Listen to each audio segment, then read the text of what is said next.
ಪ್ರತಿನಿಧಿ ಪ್ರಜ್ವಲ್, ಕೊಲ್ಲೂರು ಮೂಕಾಂಬಿಕಾ ದೇವಿಯ ಆವರಣದಲ್ಲಿ ಸಾಕಷ್ಟು ಮಂದಿ ವಿಜಯ್ ನೋಡೋದಕ್ಕಿಂತ ಬಂದಂತಹ ಭಕ್ತರು ಜೊತೆಗೆ ಅಭಿಮಾನಿಗಳೇನಿದ್ದಾರೆ ಅವರನ್ನ ಮಾತನಾಡಿಸಿದ್ದಾರೆ. ಬನ್ನಿ ಏನ್ ಹೇಳಿದ್ದಾರೆ ಕೇಳೋಣ.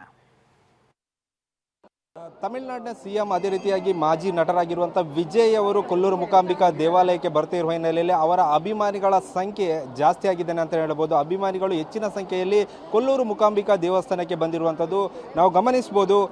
ಈಗ ಅವರ ಅಭಿಮಾನಿಗಳು ಬಂದಿರುವಂಥದ್ದು ಅಂದರೆ ಅವರನ್ನು ಹತ್ತಿರದಿಂದ ನೋಡಬೇಕು, ಯಾಕೆಂದರೆ ತಮಿಳುನಾಡಿಗೆ ಹೋದ ಸಂದರ್ಭದಲ್ಲಿ ಅವರನ್ನು ನೋಡಲಿಕ್ಕೆ ಕಣ್ತುಂಬಿಕೊಳ್ಳಲು ಸಾಧ್ಯವಾಗುವುದಿಲ್ಲ. ಆ ನಿಟ್ಟಿನಲ್ಲಿ ಕೊಲ್ಲೂರು ಮೂಕಾಂಬಿಕಾ ದೇವಸ್ಥಾನಕ್ಕೆ ಬರುವ ಸಂದರ್ಭದಲ್ಲಿ ಆದರೂ ಅವರನ್ನು ನೋಡ್ಬೋದು. ಅವರ ಒಂದು ಪಕ್ಷದ ಫ್ಲಾಗ್ ಏನಿದೆ ಅದನ್ನು ಕೂಡ ತಂದು ಅವರಿಗೆ ತೋರಿಸಲಿಕ್ಕೆ ತಂದಿರುವಂಥದ್ದು, ಅಂದರೆ ಒಂದು ಟೀಮ್ ಆಗಿ ಬಂದಿರುವಂಥದ್ದು. ಸದ್ಯ ಅವರು ನಮ್ಮ ಜೊತೆ ಇದ್ದಾರೆ, ಅವರನ್ನ ಮಾತನಾಡಿಸ್ತಾ ಹೋಗುವ. ಸರ್, ನೀವು ಎಲ್ಲಿಂದ ಬಂದಿರುವಂಥದ್ದು? ಶಿವಮೊಗ್ಗದಿಂದ ಬಂದಿದ್ದೀವಿ. ನಾವು ಬೆಳಗ್ಗೆ 6 ಗಂಟೆಗೆ ಅಲ್ಲಿಂದ ಹೊರಟಿ ಬಂದಿದ್ದೀವಿ. ನಾವು ಅವರನ್ನು ನೋಡಬೇಕೋಸ್ಕರನೇ ಬಂದಿರೋದು ಇಲ್ಲಿ. ನಾವು 8 ಜನ ಬಂದಿದ್ದೀವಿ. ಈಗ ತುಂಬ ರಿಸ್ಟ್ರಿಕ್ಷನ್ ಇರುವಂಥದ್ದು, ಅಂದರೆ ಪೊಲೀಸವರು ತುಂಬ ರಿಸ್ಟ್ರಿಕ್ಷನ್ ಹಾಕಿರುವಂಥದ್ದು, ಯಾರನ್ನು ಕೂಡ ಹತ್ತಿರಕ್ಕೆ ಬಿಡುವುದಿಲ್ಲ. ಆ ನಿಟ್ಟಿನಲ್ಲಿ ಯಾವ ರೀತಿಯ ಪ್ಲಾನ್ ಹಾಕೊಂಡಿದ್ದೀವಿ? ನಮಗೆ ದೂರದಿಂದ ಒಂದು ಸ್ವಲ್ಪ ಅವ್ರ ಮುಖ ನೋಡಿದ್ರೆ ಸಾಕು ನಮಗೆ, ಅಷ್ಟೇ. ಹತ್ರದಿಂದನೂ ಬೇಡ, ದೂರದಿಂದ ನೋಡಿದ್ರೆ ಸಾಕು ನಮಗೆ.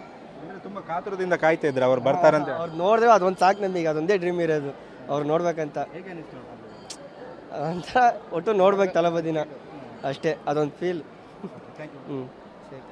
ಇದಿಷ್ಟು ಅಭಿಮಾನಿಗಳು ಹೇಳಿರುವಂಥದ್ದು. ದೂರದ ಶಿವಮೊಗ್ಗದಿಂದ ಇಲ್ಲಿಯ ತನಕ ಅಂದರೆ ಕೊಲ್ಲೂರು ಮೂಕಾಂಬಿಕಾ ದೇವಾಲಯಕ್ಕೆ ಇಂದು ಬೆಳಿಗ್ಗೆ ಬೈಕ್ನ ಮೂಲಕ ಹೊರಟಿರುವಂಥದ್ದು.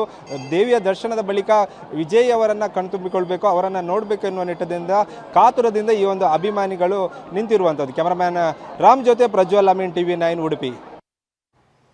ಎಸ್, ಕೊಲ್ಲೂರು ಮೂಕಾಂಬಿಕೆಯ ದರ್ಶನಕ್ಕೆ ಗಣ್ಯರು ಬರ್ತಿರ್ತಾರೆ. ಈ ಬಾರಿ ತಮಿಳುನಾಡಿನ ನೂತನ ಮುಖ್ಯಮಂತ್ರಿ ಜೋಸೆಫ್ ವಿಜಯ್ ಕೂಡ ಬರ್ತಾ ಇರುವಂಥದ್ದು. ಅವರು ಮಂಗಳೂರು ಏರ್ಪೋರ್ಟ್ಗೆ ಬಂದಂಥ ಸಂದರ್ಭದಲ್ಲಿ ಯುಟಿ ಖಾದರ್ ಅವರನ್ನ ಬರಮಾಡಿಕೊಂಡ್ರು. ಜೊತೆಗೆ ಆ ಸಂದರ್ಭದಲ್ಲಿ ಸಾಕಷ್ಟು ಮಂದಿ ಅವರ ಅಭಿಮಾನಿಗಳು ಬಂದು ಅವರನ್ನು ಬರಮಾಡ್ಕೊಳ್ತಾ ಇರುವಂತಹ ದೃಶ್ಯ ಕೂಡ ನೋಡ್ತಾ ಇದ್ದೀವಿ. ಅಲ್ಲಿಂದ ಈಗ ರಸ್ತೆ ಮಾರ್ಗವಾಗಿ ಕೊಲ್ಲೂರಿನತ್ತ ಪ್ರಯಾಣ ಬೆಳೆಸಿದ್ದಾರೆ. ಮಂಗಳೂರು ಏರ್ಪೋರ್ಟ್ನಿಂದ ಪೊಲೀಸ್ ಭದ್ರತೆಯಲ್ಲಿ ತೆರಳಿರುವಂಥದ್ದು ತಮಿಳುನಾಡು ಸಿಎಂ. ಒಂದು ಪ್ರಮುಖವಾಗಿ ಅವರನ್ನು ನೋಡೋದಕ್ಕಿಂತ ಹೆಚ್ಚಿನ ಸಂಖ್ಯೆಯಲ್ಲಿ ಅಭಿಮಾನಿ ವರ್ಗ ಅಲ್ಲಿ ಬಂದಿರುತ್ತೆ.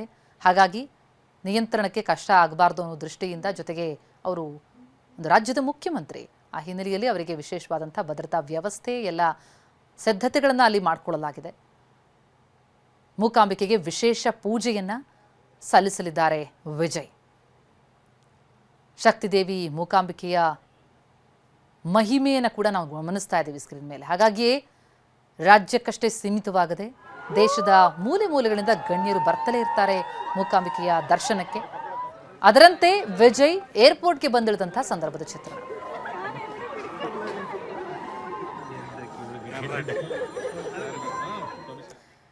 ಎಸ್, ಕೊಲ್ಲೂರಿನ ಮೂಕಾಂಬಿಕೆಯ ಅರ್ಚಕರಾಗಿರುವಂತಹ ರಾಮಚಂದ್ರ ಅಡಿಗ ಅವರನ್ನ ಮಾತನಾಡಿಸಿದ್ದಾರೆ ನಮ್ಮ ಪ್ರತಿನಿಧಿ ಪ್ರಜ್ವಲ್. ಕೇಳೋಣ ಬನ್ನಿ. ಸಿಎಂ ಆದ ಬಳಿಕ ತಮಿಳುನಾಡಿನ ಸಿಎಂ ಆಗಿರುವಂತಹ ವಿಜಯ್ ಅವರು ಕೊಲ್ಲೂರು ಮೂಕಾಂಬಿಕಾ ದೇವಿಯ ದರ್ಶನ ಪಡೆಯಲಿಕ್ಕೆ ಬರ್ತಾ ಇದ್ದಾರೆ. ಈ ಬಗ್ಗೆ ಮಾತಾಡಲಿಕ್ಕೆ ನಮ್ಮ ಜೊತೆ ಕೊಲ್ಲೂರು ಮೂಕಾಂಬಿಕಾ ಒಂದು ದೇವಾಲಯದ ಪ್ರಧಾನ ಅರ್ಚಕರಾಗಿರುವಂಥ ರಾಮಚಂದ್ರ ಅಡಿಗ ಅವರಿದ್ದಾರೆ. ಅವರನ್ನು ಮಾತನಾಡುವ. ಸರ್, ಇವತ್ತು ಯಾವುದಾದ್ರೂ ಹರಕೆಯನ್ನು ಇಟ್ಟುಕೊಂಡು ವಿಜಯ್ ಅವರು ಬರ್ತಾ ಇದ್ದಾರೆ ಅಥವಾ ಯಾವ ರೀತಿ ಇಲ್ಲಿ ಪೂಜೆಗಳೆಲ್ಲ ನಡೆಯುತ್ತೆ, ಅದರ ಬಗ್ಗೆ ಏನಾದ್ರು? ಹರಕೆ ಇಟ್ಟುಕೊಂಡಿದ್ದಾರೆ ಅಂತ ಹೇಳೋದ್ರ ಬಗ್ಗೆ ಮಾಹಿತಿ ಇಲ್ಲ. ಆದರೆ ಹಿಂದಿನ 2 ಮುಖ್ಯಮಂತ್ರಿಗಳು ಬಂದಿದ್ದಾರೆ ಇಲ್ಲಿ. ಹಾಗಾಗಿ ತಮಿಳುನಾಡಿನ ನೂತನ ಮುಖ್ಯಮಂತ್ರಿಗಳಾಗಿ ಪದವಿ ಸ್ವೀಕಾರ ಮಾಡಿದ್ರಿಂದ ಅಮ್ಮನವರ ದರ್ಶನಕ್ಕೆ ಬರ್ತಾ ಇರುವುದಂತೇಳಿ ಇಲ್ಲಿ ಮಾಹಿತಿ ಬಂದಿದೆ. ವಿಶೇಷವಾದಂಥ ಪೂಜೆಯನ್ನು ಅವರು ತಿಳಿಸಲಿಲ್ಲ. ಬಂದ ತಕ್ಷಣ ಮುಖ್ಯಮಂತ್ರಿಗಳಾದವರಿಗೆ ವಿಶೇಷವಾದ ದರ್ಶನ ಇರುತ್ತೆ, ಹಾಗೆ ಮಂಗಳಾರತಿ ಇರುತ್ತೆ, ಪ್ರಸಾದ ಸ್ವೀಕಾರ ಮಾಡಿ ಹೋಗ್ತಾರೆ ಅಂತ ಅಷ್ಟೇ ಮಾಹಿತಿ ಇರುವುದು. ಅಂದರೆ ಇವತ್ತು ಶುಕ್ರವಾರವೇ ಭೇಟಿ ಕೊಡಲಿಕ್ಕೆ ಏನಾದರೂ ವಿಶೇಷತೆ ಇದೆಯಾ ಅಥವಾ ಈ ಒಂದು ದಿನದ ಏನಾದರೂ ವಿಶೇಷತೆ ಇದೆಯಾ, ಏನು? ಇಲ್ಲ, ಹಾಗೇನೂ ಇಲ್ಲ. ಶುಕ್ರವಾರ ಎಲ್ಲ ದೇವಿ ದೇವಸ್ಥಾನಕ್ಕೂ ವಿಶೇಷನೇ. ಕೊಲ್ಲೂರಲ್ಲಿ ವಿಶೇಷವಾದಂಥ ದಿವಸ ಶುಕ್ರವಾರ ದೇವಿ ಆರಾಧನೆ ನಡೀತದೆ. ಹಾಗಾಗಿ ಶುಕ್ರವಾರ ಅವರು ಸಂಕಲ್ಪ ಮಾಡಿರ್ಬೋದು. ನಾವಿಲ್ಲಿ ಗಮನಿಸಿದಾಗೆ ಈ ಕೊಲ್ಲೂರು ಮೂಕಾಂಬಿಕಾ ದೇವಾಲಯದಲ್ಲಿ ಈ ನೀಡಿರುವಂಥ ಗಣ್ಯಾತಿ, ಅದು ತಮಿಳುನಾಡಿನವರೇ ಆಗಿರ್ಬೋದು, ಅವರ ಇಷ್ಟಾರ್ಥ ಈಡೇರಿದ ಬಳಿಕ ಇಲ್ಲಿಗೆ ಭೇಟಿ ಕೊಟ್ಟಿರುವಂಥ ಜಯಲಲಿತಾ ಆಗಿರ್ಬೋದು, ಇಳೆಯರಾಜ ಆಗಿರ್ಬೋದು, ಸಾಕಷ್ಟು ಇಲ್ಲಿ ಒಂದು ಕಾಣಿಕೆಯನ್ನು ಕೂಡ ಕೊಟ್ಟಿರುವಂಥದ್ದು. ಇವರು ಕೂಡ ಆ ರೀತಿಯಾಗಿ ಬಂದಿರ್ಬೋದಾ ಇವರು? ಅದೇ ಇರ್ಬೋದು. ಅವರು ರಾಜಕೀಯವಾದಂಥ ಯಾವುದೇ ಸಂಕಲ್ಪ ಇಟ್ಟುಕೊಂಡು ಆ ಸಂಕಲ್ಪ ಸಿದ್ಧಿಯಾಗಿದೆ. ಅವರೀಗ ಮುಖ್ಯಮಂತ್ರಿಗಳಾಗಿದ್ದಾರೆ.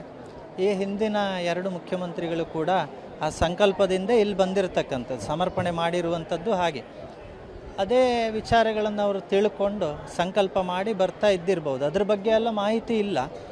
ಆದರೆ ಮುಖ್ಯಮಂತ್ರಿಗಳಾಗಿದ್ದರಿಂದ ಬರ್ತಾ ಇದ್ದಾರೆ, ಅದಂತೂ ನಿಜ. ಅಂದರೆ ದರ್ಶನ ಟೈಮಲ್ಲಿ ಒಂದು ಸ್ವಲ್ಪ ಬದಲಾವಣೆ ಇರುವಂಥದ್ದು. ಭಕ್ತರಿಗೆ ಏನು ಹೇಳಲಿಕ್ಕೆ ಇಚ್ಛೆ ಬರ್ತಾರೆ? ಭಕ್ತರಿಗೆ ಸಾಮಾನ್ಯ 1:15ಗೆ ಮಧ್ಯಾಹ್ನ ದರ್ಶನ ಸ್ಟಾಪ್ ಆಗ್ತದೆ, ನಿಲ್ಲಿಸ್ತಾರೆ. ಆದರೆ ಅವರು ಬಂದಾಗ ಸ್ವಲ್ಪ ಭಕ್ತರಿಗೆ ದರ್ಶನದ ಸೌಲಭ್ಯ ನಿಲ್ಲಿಸ್ತಾ ಇರುವುದರಿಂದ 2:30ವರೆಗೆ ಹೆಚ್ಚುವರಿ ದರ್ಶನದ ವಿಶೇಷತೆಯನ್ನು ಮ್ಯಾನೇಜ್ಮೆಂಟ್ ಅವರು ವಿಶೇಷವಾಗಿ ವ್ಯವಸ್ಥೆ ಮಾಡಿದ್ದಾರೆ. ಆನಂತರ 2:30ಯಿಂದ 3:30ವರೆಗೆ ಅವರು ಹೋಗುವಲ್ಲವರೆಗೆ ದರ್ಶನದ ನಿರ್ಬಂಧ ಇರುತ್ತದೆ. ಅಲ್ಲಿವರೆಗೆ ಭಕ್ತಾದಿಗಳು ಸಹಕರಿಸಬೇಕು. ಯಾಕಂದರೆ ಸಂಜೆ ಎಲ್ಲ ಆದರೆ ಪೂಜೆಯ ಸಮಯ ಆಗಿರ್ತಿತ್ತು, ತುಂಬ ತೊಂದರೆ ಆಗ್ತಿತ್ತು. ಈ ಮಧ್ಯಾಹ್ನದ ಸಮಯ ಆಗಿರುವುದರಿಂದ ಅದು ಪೂಜೆ ನಡೀತಾ ಇರುವ ಸಮಯ ಅಲ್ಲ. ಮತ್ತು ಸ್ವಲ್ಪ ಭಕ್ತಾದಿಗಳು ಕಡಿಮೆ ಇರುವಂಥ ಸಮಯ ಅದು 3ರಿಂದ 5ರವರೆಗೆ. ಹಾಗಾಗಿ ಭಕ್ತಾದಿಗಳು ಬೆಳಿಗ್ಗೆನೇ ಅನೌನ್ಸ್ ಮಾಡಿದ್ದಾರೆ ಮ್ಯಾನೇಜ್ಮೆಂಟ್ ಅವರು, ಸ್ವಲ್ಪ ಸಹಕರಿಸಬೇಕಂತೇಳಿ ದೇವಸ್ಥಾನದ ಪರವಾಗಿ ಕೇಳ್ಕೊಳ್ತಾರೆ. ಇದಿಷ್ಟು ಕೊಲ್ಲೂರು ಮೂಕಾಂಬಿಕಾ ದೇವಾಲಯದ ಪ್ರಧಾನ ಅರ್ಚಕರಾಗಿರುವಂಥ ರಾಮಚಂದ್ರ ಅಡಿಗಾರ್ ಅವರ ಮಾತಾಗಿರುವಂಥದ್ದು. ಕ್ಯಾಮ್ರಾಮನ್ ರಾಮ್ ಜೊತೆ ಪ್ರಜ್ವಲ್ ಅಮೀನ್, TV9 ಉಡುಪಿ. ಎಸ್, ಇದು ಅರ್ಚಕರ ಮಾತು.